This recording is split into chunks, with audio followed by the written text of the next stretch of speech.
I'm going to be talking about the best financial advice I wish I'd been given 20, 25, 30 years ago. This is what I wish they'd taught me starting at school. And before I get into that, if you enjoy these videos, if you enjoy this content, I appreciate it. Please like, subscribe, comment below. I'd love to do a lot more videos on people's questions. Now let's get into it. So what is the best financial advice I wish I'd been given? This is what I'd wish I'd been taught and had it drummed into my head. And it's about understanding financial thresholds and then being given a finance model you can work to. And one of the things that always makes this difficult, even though everyone will say, oh yeah, I knew that. Very few people, especially when you're young, witness your parents acting responsibly and doing the same. So it's not shown to you. It's just hearsay, it's just talk. And the problem with when you're just hearing everyone talking about it but nobody practicing, you don't believe them. You're like, well, if it's so good, it's so true, why aren't you doing it? So what I wish I'd been taught when I was much younger, much younger, is the emotional value, the psychological value of having 6 months worth of money in the bank. And this is understanding exactly what goes out every month, times that by 6 months, and having that in the bank. That should be everybody's first ambition when it comes to their finances. Your financial model should be based on always being able to cover yourself for 6 months. And you need to understand that as a financial threshold.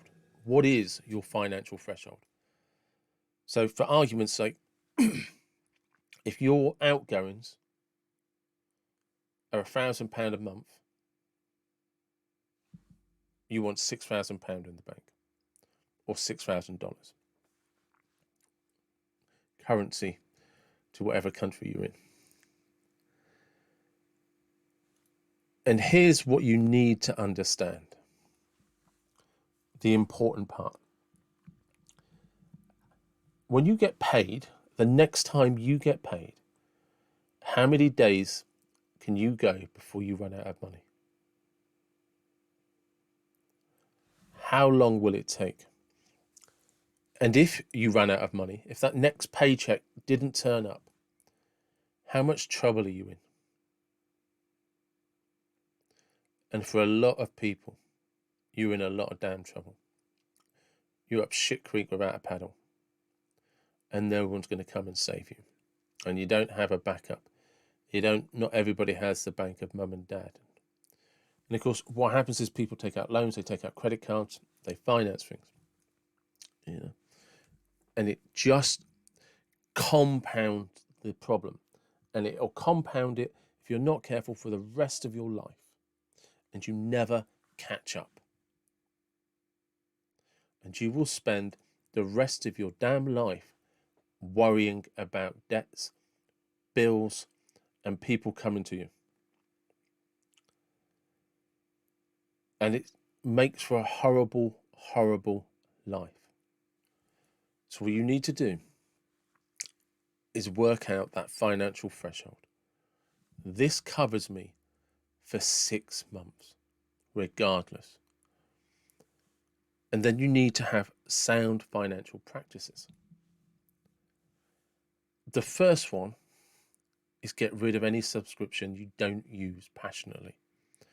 So if you have a Netflix, Amazon Prime, cable, Sky, whatever, unless you're watching everything, cut one of them back. Reduce the subscription fee. Mobile phones, gym memberships,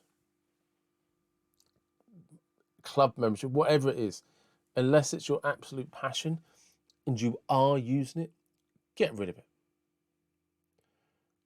Credit cards, debts, focus on paying them off as quick as you can.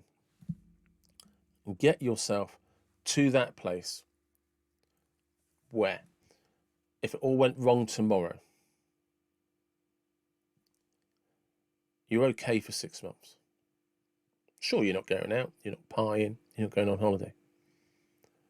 But nobody's coming down to the door, beating it in, and demanding anything from you.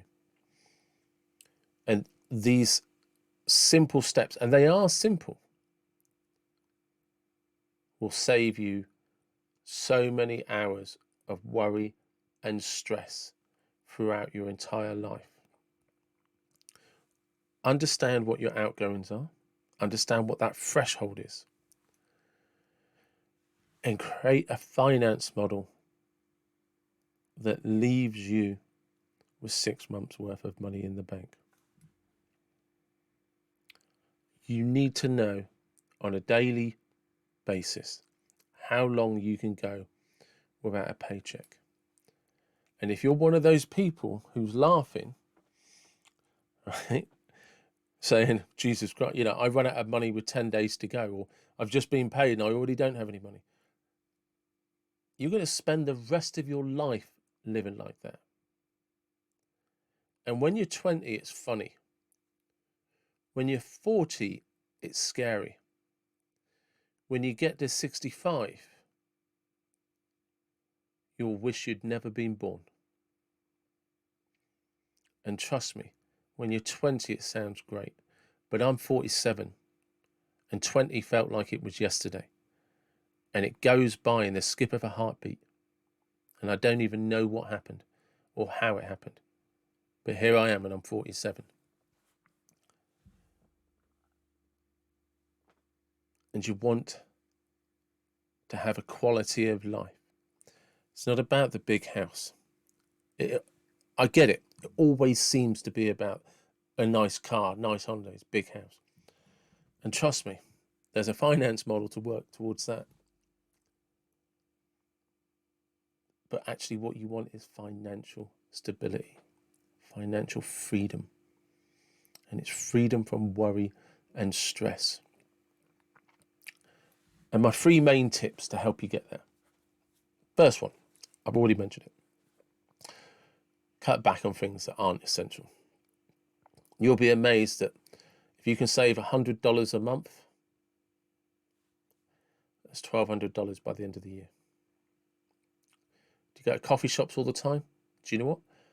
Invest in a good coffee machine and just buy your beans online. It will pay for itself in 3 months and you'll save a fortune. I did exactly that during the first lockdown. It saved me thousands. The second one, get a second job. And there's 2 types of job to get. The first one is get a job doing something you enjoy. I.e., if you love museums, if you love the local park, historic house, historic site, anything like that, anything that's a passion, get a job, a part-time job with that organisation or association. You'll enjoy it. It won't seem like work. It won't seem like the 9-to-5 grind. Obviously, the second one is get promoted, but that's not always an option for everybody, and not everybody can be the CEO of a billion turnover corporation. It's not how life works. Life works by coming up and smacking you straight in the face when you least needed it. Life never hits you when it's going well. Life kicks you in the nuts when it's hard. It's like, you look like you're suffering and could do with some help. I'm not going to offer you a hand, I'm going to kick you straight in the balls. That's life. And that's the important thing about some extra money. It softens those blows, it really does. The third one, which is still job related, is get a job in a service industry where they pay tips. Spend some time on YouTube looking at videos on customer care skills, charisma, and learn how to interact and have a bit of banter with people. Learn how to impress people with first impressions. Learn a little bit about body language. And you will find when you get this down well, you'll start being able to read people, and you'll start gauging and become very good at interacting with people and helping them get the most out of that experience. And there's two things they'll reward you with: good tips and recommendations. They'll either come back again consistently and always want you, or they'll recommend you to their friends. And what you'll end up with more tips than the salary. And if you can just earn an extra $500 a month, that's $6,000 by the end of the year. If you can save $100 a month, that's $6,200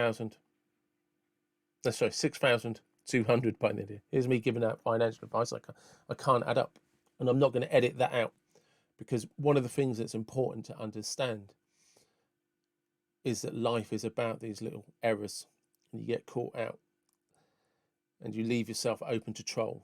So troll away. But you want that financial freedom because it gives you so much back in return for the whole of your life. And you suddenly, that boss that gives you a hard time, you don't give a shit anymore. That job you hate, fine, I'll go and get another one. You don't get caught on the treadmill.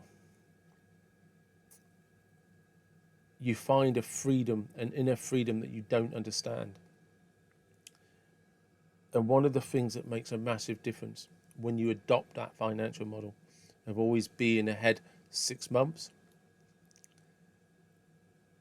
is when you're young, you know you have to work. But when you get older, you get to choose how you work. But you need a solid foundation. Thank you for listening.